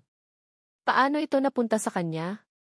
Ngunit habang binabasa niya ang mga sumunod na linya, ang pagtataka ay napalitan ng pangingilabot. Kailangan ko ng pera para palakihin ang mga bata at para manahimik. Kung hindi mo ibibigay ang kailangan ko, sisiguraduhin kong malalaman ng buong mundo ang ginawa mo. Ano to? Bulong ni Elara, ang mga mata ay nanlalaki sa gulat. Hindi ko to sinulat. Tumingin siya kay Adrian, naghahanap ng pag-unawa, pero ang nakita niya ay isang pader ng kawalan ng paniniwala. Talaga ba? Tanong ni Adrian, ang boses ay puno ng sarkasmo. Ito ang sulat kamay mo, Elara. At ito, itinuro niya ang bank statement. Ito ba ang perang nakuha mo? 500,000. Malaking halaga para sa pananahimik, hindi ba? Napatingin ulit si Elara sa mga papel. Ngayon niya lang naunawaan. Isang patibong. Isang napakagaling na patibong. Hindi sa akin yan. Hindi ako nagsulat niyan, giit niya, ang boses ay nagsisimula ng manginig. Sumulat ako sa'yo noon. Pero para ipaalam lang na buntis ako. Umaasa akong tutulungan mo ko, pero ni anino mo hindi nagpakita. At itong pera. Kailanman, hindi ako tumanggap ng ganyang kalaking pera. Kung ganon, saan mo nakuha ang perang pinang-aral mo sa sarili mo? Ang perang pinambuhay mo sa mga anak mo sa loob ng 5 taon, tanong ni Adrian, ang bawat salita ay parang isang akusasyon. Nagtatrabaho ako, sigaw ni Elara. 2 ang trabaho ko. Call center agent sa gabi, waitress sa umaga. Halos hindi ako matulog para lang may maipakain sa mga anak ko. At itong pag-aaral ko? Scholar ako, Adrian. Lahat ng ito, pinaghirapan ko. Tumawa si Adrian, isang tawang walang kagalakan. Ang galing. Ang galing mong umarte, Elara. Ngayon, naiintindihan ko na ang lahat. Kaya pala ganoon ka kagalit sa akin noong una. Dahil ang akala mo, hindi ko ibibigay ang gusto mo. Pero ngayong nalaman mong isa akong De Leon, mas malaki ang premyo. Ang bawat salita ay parang isang punyal na sumasaksak ng paulit-ulit sa puso ni Elara. Ang sakit ay napakalalim, mas masakit pa kaysa sa panganganak niya ng mag-isa. Mas masakit pa kaysa sa 5 taon ng paghihirap. Ang sakit ng katotohanang ang lalaking sinimulan na niyang pagtiwalaan, ang lalaking sinimulan na niyang mahalin, ay may ganoon kababang tingin sa kanya. Biglang nawala ang kanyang mga luha. Ang matinding sakit ay napalitan ng isang nag-aapoy na galit. Alam mo kung ano, sabi niya, ang boses ay biglang naging kalmado, isang kalmadong nakakatakot. Tinitigan niya si Adrian ng diretso sa mga mata. Tama ka. Ganoon nga akong klase ng babae. Natigilan si Adrian. Hindi ito ang reaksyong inaasahan niya. Isa akong gold digger. Isang sinungaling. Isang manggagamit, pagpapatuloy ni Elara, ang bawat salita ay puno ng lason. Lahat ng sinasabi ng ina mo at ng fiance mo, totoo lahat yon. Masaya ka na? Elara, ay, ni. So, kunin mo na yung mga peking ebidensya mo, sabi niya, tinuturo ang envelope. At umalis ka na. Anong sinasabi mo? Ang sabi ko, umalis ka na, sigaw niya, ang lahat ng pinipigil niyang emosyon ay biglang bumuhos. Hindi ko kailangan ng pera mo. Hindi ka namin kailangan ng mga anak ko. 5 taon kaming nabuhay nang wala ka, kaya naming mabuhay ulit nang wala ka. Tinulak niya si Adrian palabas ng pinto. Kaya lumayas ka. Huwag ka nang magpapakita sa amin kahit kailan. Go. Get out of our lives. Napatulala si Adrian, naguguluhan sa biglaang pagbabago. Nakita niya ang matinding galit sa mga mata ni Elara, ngunit sa likod nito, nakita niya ang isang bagay pa, isang pusong tuluyang nawasak. Pero huli na. Ang laso ng pagdududa ay kumalat na. Tumalikod siya at naglakad palayo, iniwan si Elara na nakatayo sa may pintuan. Nang marinig ni Elara ang tunog ng paalis na sasakyan, doon na gumuho ang kanyang lakas. Napasandal siya sa pinto at dahan-dahang napaupo sa sahig. Hindi siya umiyak.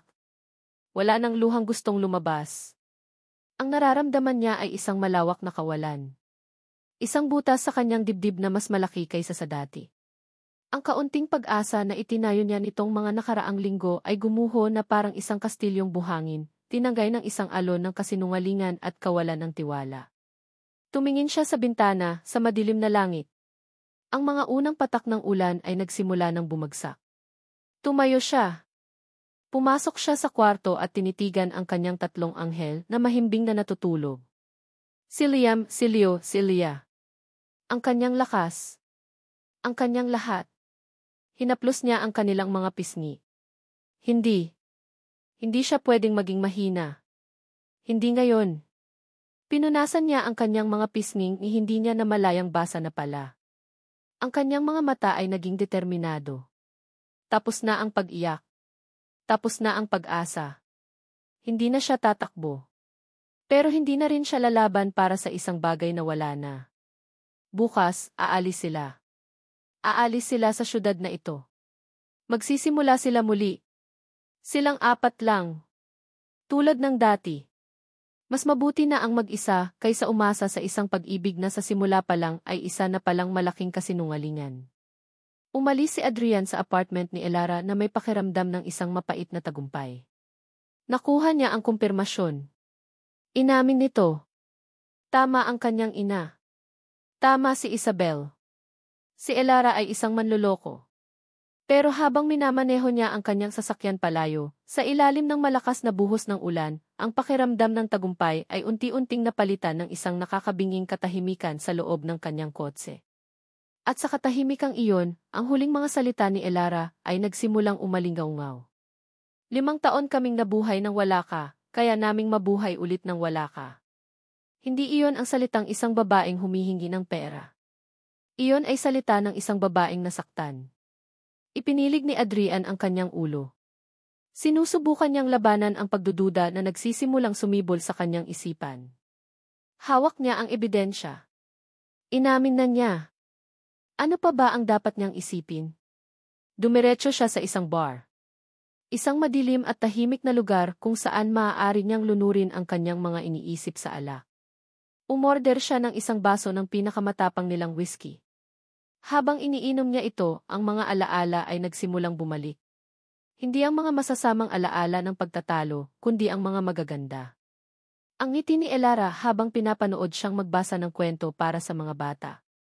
Ang paraan ng pagtawag ni Elia ng si Papa, sa unang pagkakataon, isang salitang ipinagbawal ni Elara pero itinuro pa rin niya. Ang init ng kamay ni Elara noong minsang nagkasabay silang abutin ang isang laruan. Maaari bang peke ang lahat ng iyon? Inilabas niya ang envelope at muling tiningnan ang mga dokumento sa ilalim ng malamlam na ilaw ng bar. Tinitigan niya ang sulat. Sulat kamay ito ni Elara. Pero ang tono ay napaka-agresibo, napakaiba sa Elara na kilala niya. Pagkatapos, tiningnan niya ang bank statement. Isang ordinaryong papel. Ngunit may isang bagay na pumukaw sa kanyang atensyon. Isang maliit na detalye na hindi niya napansin kanina dahil sa tindi ng kanyang galit. Ang logo ng bangko. Metro Allied Bank. Napakunot ang noo niya. Pamilyar ang pangalan, ngunit parang may mali. Kinuha niya ang kanyang cellphone at mabilis na hinanap ito sa internet. Ang resulta, Metro Allied Bank ceased operations in 2015 due to bankruptcy. Ang bank statement ay may petsang 2018. Parang isang malakas na sampal ang tumama kay Adrian. Impossible. Paanong magkakaroon ng transaksyon sa isang bangkong sarado na? Pek. Ang bank statement ay pek. Kung peke ang bank statement, paano ang sulat? Biglang nanlamig ang buong katawan ni Adrian. Ang alak sa kanyang sistema ay biglang nawala ng epekto. Napalitan ito ng isang nanunuot na takot. Isang tanong ang nabuo sa kanyang isipan, kung hindi si Elara ang gumawa nito, sino? Ang sagot ay kasing linaw ng kidlat na gumuhit sa madilim na langit sa labas. Si Mama. Pero kailangan niya ng pruweba. Hindi sapat ang hinala. Umalis siya sa bar, iniwan ang halos puno pang baso ng alak. Mayroon siyang kailangang gawin. Ginamit ni Adrian ang kanyang mga koneksyon. Bilang isang de Leon, mayroon siyang access sa mga impormasyong hindi basta-basta nakukuha ng ordinaryong tao. Nagbayad siya ng isang pribadong investigador, isa sa pinakamagaling sa bansa, hindi isang taong kayang kontrolin ng kanyang ina. Ang utos niya, alamin ang lahat tungkol sa bank account na iyon, at alamin kung sino si Rico, ang pangalang narinig niyang binanggit noon ng kanyang ina sa isang pag-uusap sa telepono. Sa loob ng 24 na oras, nakuha niya ang sagot. Ang bank account ay totoo, ngunit matagal nang sarado. Ang report ng investigador ay nagsasabing ang bank statement na hawak niya ay isang high-level forgery. At si Rico. Si Rico ay si Ricardo Mendoza. Isang dating pulis na naging D-fixer. At ang pinakamahalagang impormasyon, ang address nito. Hindi na nag-aksaya ng panahon si Adrian. Pinuntahan niya ang address. Isang maliit at sira-sirang bahay sa isang eskinita sa Tondo. Malayo sa karangyaan ng Forbes Park. Kumatok siya sa pinto. Isang matandang lalaki ang nagbukas. Payat ito, ubo-ubo at mukhang may malubhang karamdaman. Sino ka? Tanong ng matanda. Ikaw ba si Ricardo Mendoza? Tanong ni Adrian. Nanlaki ang mga mata ng matanda. Wala akong kilalang ganyan. Akma na nitong isasara ang pinto nang harangin ito ni Adrian. Huwag na tayong maglokohan, sabi ni Adrian, ang boses ay mababa at mapanganib. Kilala mo ang nanay ko. Si Doña Victoria de Leon. Namutla ang matanda. May itatanong lang ako sayo, pagpapatuloy ni Adrian. 5 taon na ang nakalipas. May pinuntahan kang isang babae. Isang estudyante. Si Elara Santos. Anong ginawa mo?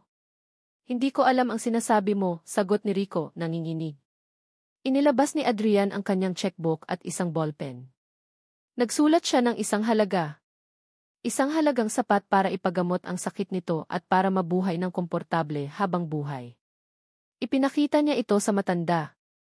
Magsalita ka, at sayo na to, manahimik ka, at sisiguraduhin kong dito ka mamamatay sa hirap at sakit. Tinitigan ni Rico ang tseke, pagkatapos ay kay Adrian. Nakita niya ang desperasyon sa mga mata nito. Bumuntong hininga ang matanda, tila sumusuko na. Naaalala ko siya. Pumasok sila sa loob ng maliit na bahay. Umupo si Rico sa isang lumang silyang tumba. Inutusan ako ng senora, simula nito. Pinahanap niya sa akin ang babae. Binigyan niya ako ng pera. 100,000. 100,000, tanong ni Adrian. 500,000 ang nasa statement. 100 lang ang totoo, sabi ni Rico. Pinabigay niya sa akin sa babae. Pero tinanggihan niya. Ibinato niya sa mukha ko ang pera. Sabi niya, hindi niya kailangan ng pera, ang kailangan niya ay ang ama ng dinadala niya. Parang isang kutsilyo ang tumarak sa puso ni Adrian. Galit na galit ang senora nang malaman niyang tumanggi ang babae, pagpapatuloy ni Rico. Kaya inutusan niya akong gawin ang pangalawang plano. Takutin siya. Sinabi ko sa kanya na kung hindi siya lalayo sa'yo, may masamang mangyayari sa kanya. Na isa kang walang kwentang tao na ayaw siyang panagutan. Na mas mabuti pang kalimutan ka na niya. Napayukom ang mga kamao ni Adrian. Ang galit niya ay hindi na para kay Elara, kundi para sa kanyang sariling ina. Ang lahat ng ito utos ng nanay ko. Tumango si Rico. Inutusan niya akong siguraduhin na hindi na siya magpapakita sa buhay mo. Akala ko, nagtagumpay ako. Pero heto ka ngayon. Isang sinag ng katotohanan. Isang nakakabulag na sinag na naglantad sa lahat ng kasinungalingan. Hindi man loloko si Elara. Isa siyang biktima. Biktima ng isang malupit at makasariling laro na minanipula ng kanyang sariling ina. At siya ang naging tangang instrumento. Ang naging berdugo. Isang matinding pagsisisi ang bumalot sa buong pagkatao ni Adrian. Naalala niya ang sakit sa mga mata ni Elara. Ang galit sa boses nito. Ang pagtulak nito sa kanya palayo. Lahat dahil sa kanya. Lahat dahil sa pagkabulag niya sa mga kasinungalingan.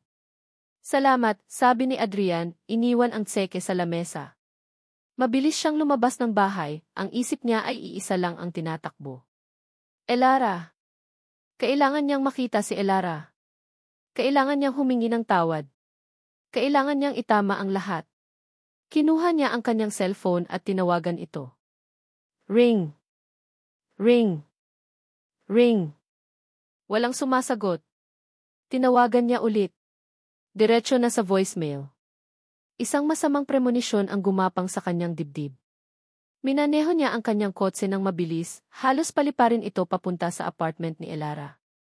Hindi niya alam kung ano ang gagawin niya. Hindi niya alam kung paano niya aayusin ang pinsalang nagawa niya. Pero kailangan niyang subukan. Dahil kung mawawala si Elara at ang mga anak nila sa buhay niya, alam niyang iyon na ang katapusan niya. Ang mansyon ng mga De Leon ay sinalubong si Adrian ng isang marangyang katahimikan. Ang sahig na marmol ay kumikinang, ang mga antigong florera ay puno ng mga sariwang bulaklak. Isang perpektong larawan ng kaayusan at kapangyarihan. Ngayong gabi, para kay Adrian, ang lahat ng ito ay mukhang isang magandang kasinungalingan. Good evening, Sir Adrian, bati ng isang katulong. Hindi niya ito pinansin. Naglakad siya ng diretsyo, ang bawat hakbang ay mabigat at mailayunin. Alam niya kung saan pupunta. Sa library. Ang trono ng kanyang ina. Binuksan niya ang pinto ng walang katok. Naroon si Doña Victoria, nakaupo sa kanyang silyang leather, nagbabasa ng isang libro sa ilalim ng liwanag ng isang eleganting lampshade.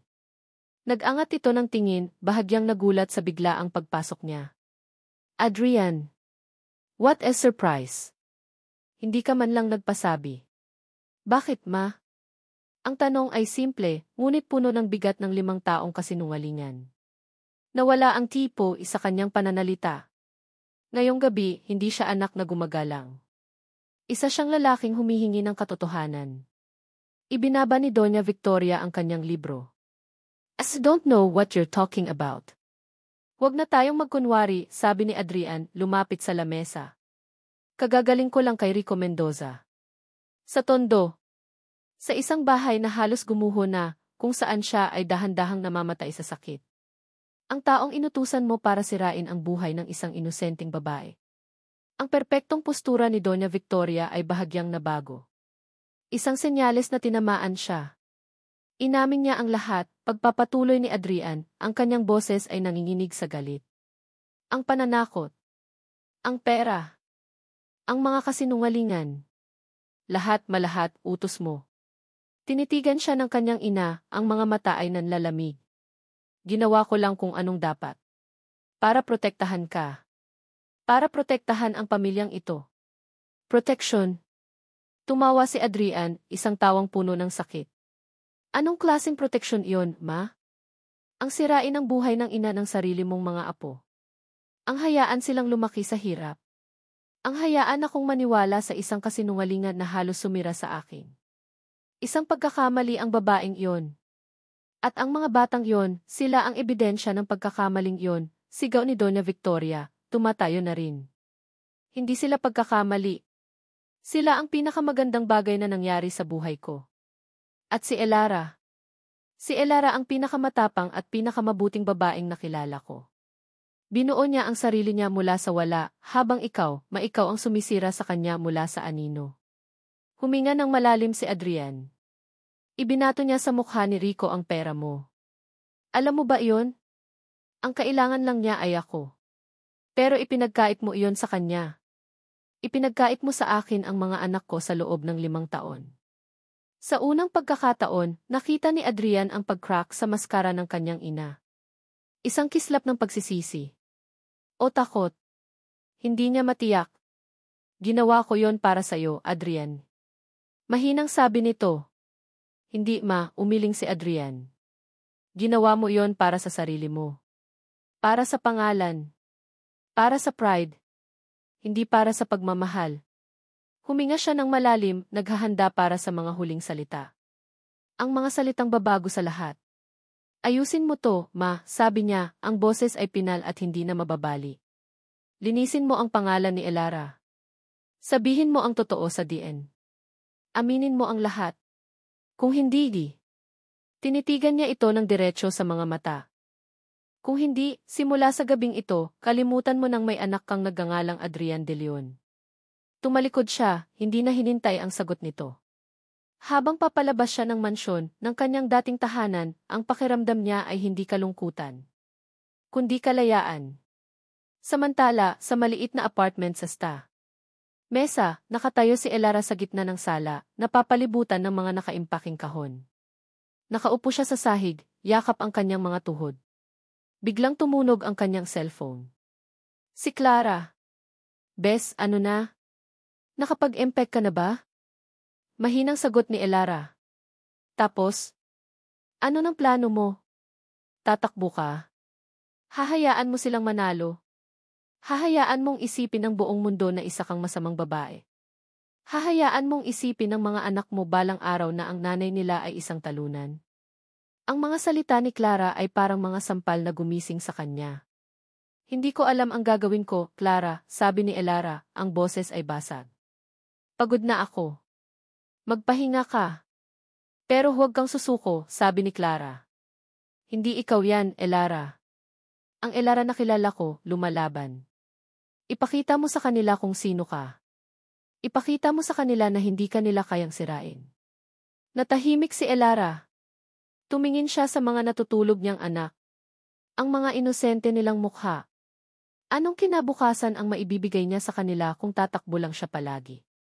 Isang apoy ang biglang nagliyab sa kanyang dibdib. Isang apoy na pinatay ng sakit at pagdududa, ngunit ngayon ay muling sinindihan ng mga salita ng kanyang kaibigan. Tumayo siya. Hindi ako tatakbo, Clara, sabi ni Elara, ang boses ay hindi na mahina. Matatag na ito. Lalaban ako. Kinabukasan, naglakad si Elara sa hallway ng St. Augustine University. Ang mga bulungan at mapanuring tingin ay nandoon pa rin. Pero ngayon, hindi na siya yumuko. Itinaas niya ang kanyang noo. Naglakad siya ng diretsyo. Ang kanyang destinasyon, ang opisina ng DN. Hindi siya pupunta roon para mag-drop out. Hindi siya pupunta roon para magmakaawa. Pupunta siya roon para sa katarungan. Huminto siya sa harap ng malaking pinto na may nakasulat na Office DN. Huminga siya ng malalim, inipon ang lahat ng kanyang lakas. Samantala, si Adrian ay nagmamaneho na parang baliw. Paulit-ulit niyang tinatawagan ang numero ni Elara, ngunit hindi ito sumasagot. Panic. Iyon ang nararamdaman niya. Isang matinding panic. Paano kung umalis na ito? Paano kung nagpadala na ito sa lahat ng sakit at kahihiyan? Saan siya pupunta? Sa apartment? Sa school? School. Biglang pumasok sa isip niya. Baka nandoon ito para ayusin ang pag-alis niya sa universidad. Mas lalo pa niyang binilisan ang takbo ng sasakyan, hindi alintana ang trapiko. Ang tanging nasa isip niya ay ang mukha ni Elara. Please, Elara. Huwag kang susuko. Huwag mo akong iwan. Parating na ako.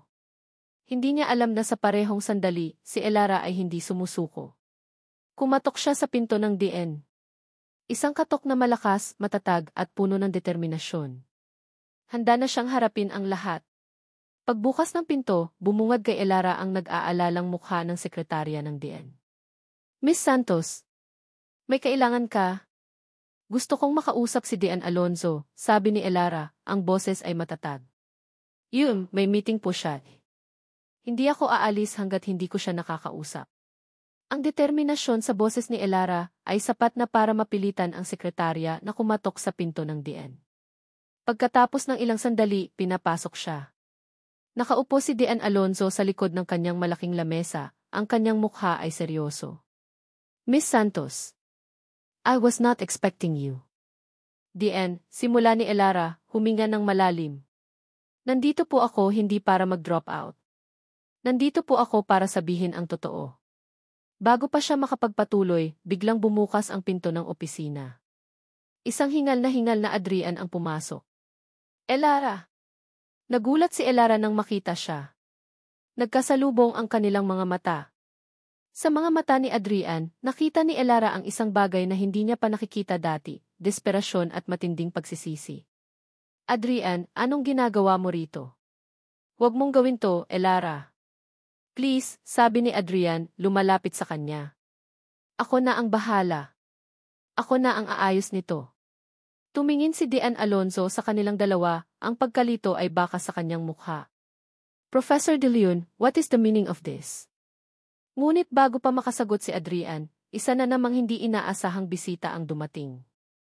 Si Doña Victoria de Leon, sa kanyang eleganteng kasuotan, ay pumasok sa opisina, kasunod si Isabel na mukhang napipilitan lang. Ang hangin sa loob ng kwarto ay biglang naging 10 beses na mas mabigat. Mama, gulat na tanong ni Adrian. Hindi pinansin ni Doña Victoria ang kanyang anak. Dumiretso ang tingin niya kay Dian Alonzo. Dian, I'm here to set the record straight. Lahat ay natigilan. Ang artikulong kumalat sa unibersidad na ito ay walang katotohanan, sabi ni Doña Victoria, ang boses ay formal at malinaw. Ito ay bunga ng isang misunderstanding sa loob ng aming pamilya. Miss Santos is an innocent party. In fact, she is a victim. Tumingin siya kay Elara, isang tinging hindi mabasa ni Elara. At ang mga anak niya ay aking mga apo. Parang isang bombang sumabog sa loob ng opisina. Si Dian Alonzo ay napanganga. Si Isabel ay namutla. It was who tried to cover things up 5 years ago, pagpapatuloy ni Doña Victoria, na para bang nag-ulat lang sa isang board meeting. And it was who orchestrated this recent mess. I take full responsibility. I hope the university will take action against me and not against Invaison or Miss Santos. Tumingin si Doña Victoria kay Adrian. I'm sorry, anak. Pagkatapos ay tumingin siya kay Elara. And I'm sorry, Hija. Pagkatapos noon, tumalikod na siya at naglakad palabas ng opisina, taas noo pa rin na parang isang reynang natalo sa digmaan, ngunit hindi isusuko ang kanyang korona. Sumunod si Isabelle, pero bago lumabas, sinamaan niya ng tingin si Elara. Isang tingin ng talunan. Naiwan sa opisina ang nakakabinging katahimikan. Si Dian Alonzo ay hindi alam ang sasabihin. Binulungan siya ni Adrian. Dian, we'll talk later. We need a moment. Tumango lang ang Dian. Hinila ni Adrian si Elara palabas ng opisina, papunta sa isang tahimik na hardin sa loob ng unibersidad. Elara di. Simula ni Adrian, hindi alam kung saan mag-uumpisa. Alam ko na ang lahat. Ang ginawa ni Mama. Si Rico. Ang totoo. Kinuha niya mula sa kanyang bulsa ang isang luma at naninilaw na sulat. Ang orihinal na sulat. I found this in my mother's safe. Ito ang totoong sulat mo, di ba? Kinuha ito ni Elara. Binasa niya ang sarili niyang mga salita mula 5 taon na ang nakalipas. Ang mga salitang puno ng takot, ngunit may kaunting pag-asa. Bumagsak ang kanyang mga luha. Patawarin mo ako, Elara, sabi ni Adrian, ang boses ay basag. Naging bulag ako. Naging tanga ako. Sinaktan kita. Hindi ko pinagkatiwalaan ang puso ko. Hindi kita pinagkatiwalaan. Patawarin mo ako. Lumuhod siya sa harap ni Elara, sa gitna ng hardin. Hinawakan niya ang mga kamay nito. Please bigyan mo ako ng isa pang pagkakataon. Hayaan mong patunayan ko sa'yo. Hayaan mong mahalin kita. Hayaan mong mahalin ko ang mga anak natin. Buong buo. Walang kasinungalingan. Tumingin si Elara sa lalaking nakaluhod sa harap niya. Ang lalaking nagdulot sa kanya ng pinakamatinding sakit, ngunit siya ring nagparamdam sa kanya ng isang pag-asang hindi niya akalaing posible. Sa likod ng mga luha nito, nakita niya ang katotohanan. Dahan-dahan tumango siya. Makalipas ang ilang buwan, ang araw ay ginintuan sa isang pribadong beach sa Batangas. Ang hangin ay sariwa at ang tunog ng alon ay parang isang malambing na musika. Sa ilalim ng isang arko na pinalamutya ng mga puting bulaklak, nakatayo si Elara, suot ang isang simpleng puting bestida. Sa tabi niya, si Adrian, sa kanyang puting polo at khaki pants. Ang kasal ay simple. Tanging si Clara, ilang malalapit na kaibigan, at ang tatlong pinakamahalagang panauhin ang naroon, si Liam at Leo, sa kanilang maliliit na barong, at si Elia, sa kanyang puting bestida na may korona ng bulaklak sa buhok. Sa di kalayuan, sa likod ng isang puno ng niyog, isang anino ang nakatayo. Si Doña Victoria. Pinanood niya ang seremonya mula sa malayo. Nang sabihin ni Adrian ang T.A.Do., isang maliit na ngiti ang sumilay sa kanyang mga labi. Isang ngiting may halong pagsisisi at pagtanggap. Pagkatapos ay tahimik siyang tumalikod at umalis. Pagkatapos ng seremonya, ang bagong pamilya ay naglalaro sa dalampasigan. Nagtatayo sila ng isang malaking kastilyong buhangin. Si Adrian at ang kambal ay nag-aaway kung saan ilalagay ang tor. Si Elara at si Elia naman ay naglalagay ng mga kabibe bilang palamuti. Tawa. Halakhak. Ang tunog ng purong kaligayahan. Nang papalubog na ang araw, umupo sina Elara at Adrian sa buhanginan, pinapanood ang kanilang mga anak na naghahabulan sa tabi ng dagat. Hinawakan ni Adrian ang kamay ni Elara. Salamat sa pagdating mo sa buhay ko. Ngumiti si Elara, isinandal ang kanyang ulo sa balikat nito. Salamat sa pagbabalik mo. Tinitigan nila ang paglubog ng araw, ang simula ng gabi. Ang simula ng kanilang bagong buhay. Hindi ito perpekto. Alam nilang marami pa silang pagdadaanan. Pero sa pagkakataong ito, magkasama na sila. Isang pamilya. Hindi binuo ng dugo lang, kundi ng pagpapatawad, ng katapangan, at ng isang pag-ibig na sinubok ng panahon at naging mas matatag. At sa kanilang harapan, ang kastilyong buhangin ay nakatayo pa rin, hindi natitinag ng mga alon. Ang kanilang pundasyon. Ang kanilang bagong simula. At dito nagtatapos ang kwento ni Elara at Adrian.